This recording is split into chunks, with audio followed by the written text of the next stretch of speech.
আমাদের সেনাবাহিনীর প্রতি আক্রমণ করেন না। একটা কমন জিনিস আমি দেখতে পাচ্ছি। আমি আওয়ামী লীগ করি, আমি আওয়ামী লীগ করি, আমি মরণ পর্যন্ত আওয়ামী লীগ করুক, আমি শেখ হাসিনার লোক। রাজপথে মাঠে প্রশাসনের চোখের সামনে তারা যেভাবে এনসিপির রাজনৈতিক কর্মকাণ্ড থামিয়ে দিয়েছে তাতে অনেকেই বলছেন আওয়ামী লীগ এখন আর নির্বাচনমুখী দল নয়, বরং ক্ষমতা ধরে রাখার একমাত্র বাসা। শেখ হাসিনার একদলীয় শাসনের গণগোটা যেন আবারও ফিরে এসেছে গোপালগঞ্জের আকাশে বাতাসে। এই ঘটনায় আওয়ামী লীগ নেতারা সরাসরি জানিয়ে দিয়েছে, আমরা মজিবের সৈনিক শেখ হাসিনার কর্মী। যারা গোপালগঞ্জে এসে রাজনীতি করতে চায় তাদের আগে এই মাটির ভাষা শিখতে হবে। এনসিপিকে উদ্দেশ্য করে হুঁশিয়ারি করে তারা বলেছেন, এই দেশে শেখ হাসিনার আদর্শ বিরোধী কোনো রাজনীতি টিকবে না।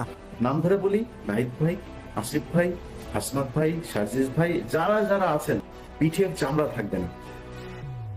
যদি মনে করেন যে এই সরকার চলে যাবে আর বিএনপি আওয়ামী লীগ, বিএনপি বা জামাত ইসলাম আপনাদেরকে কোলে তুলে নিয়ে নাচবে, প্রশ্নই আসে না। আর আওয়ামী লীগ তো কত ভয়ঙ্কর হইতে হবে সেটা আপনাদেরকে বোঝানোর দরকার নাই, আপনারা জানেন।